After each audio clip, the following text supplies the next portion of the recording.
कल्याणमध्ये हायकोर्ट लिपिक परीक्षेत गोंधळ झाला। संगणक आणि कीबोर्डमध्ये बिघाड झाला। कल्याण एपीएमसीमध्ये 500 उमेदवारांनी ठिय्या दिला। संस्था आणि अधिकाऱ्यांनी मात्र या संदर्भात कानावर हात ठेवले। जो व्यक्ती आधी एवढा म्हणजे एक आवेशात होता तो रिटर्न आला। लिटरली ते शेळी झाली होती का, तर त्याला सांगितलं की तुला जर उद्या जॉबला लागला तुला कॅरेक्टर सर्टिफिकेट भेटणार नाही, तुझ्यावर आम्ही कारवाई करू। तो मुलगा बॅकआउट झाला कारण इंडिव्हिज्युअली त्याचं खूप नुकसान होतं। आणि दुसरी गोष्ट राहिली, मला शॉर्टली 1-2 मिनिटं फक्त, की एवढं भयंकर यांचं मॅनेजमेंट आहे ना। फी तुम्ही घेतली ती टीसीएस लेवलची घेतलेली आहे। टीसीएस लेवलला 1000 रुपयाच्या फी मध्ये एलपीसीचे मी स्किल टेस्ट दिले। First class management. तिथेही फेल झाली मुले, तिथेही 20-30% मुलं फेल होतात। तिथे असं हे होत नाही।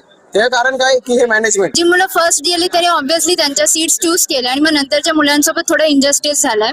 सेकंड थिंग तर मग लॉग इन टाइमवर नाही झालं, प्रत्येक जण आपापली लॉग इन करून प्रॅक्टिस करत होता। थर्ड, स्क्रीनवर कर्सर विजिबल नव्हता म्हणून आम्हाला माहिती नव्हतं की आमचा कर्सर स्पेस देऊन आहे की आधी आहे। आणि मग फोर्थ थिंग तर मग कीबोर्डचा इश्यू, कीबोर्ड वर होतं, आमच्या बॉडी लेंथला नव्हतं।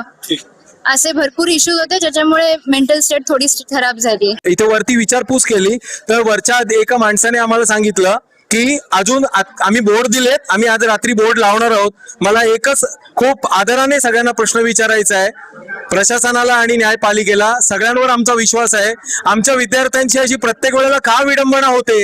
आम्ही सामान्य माणसांनी कोणाकडे जायचं? या सगळ्यांना न्याय देण्याचं काम करा, एवढीच विनंती आहे।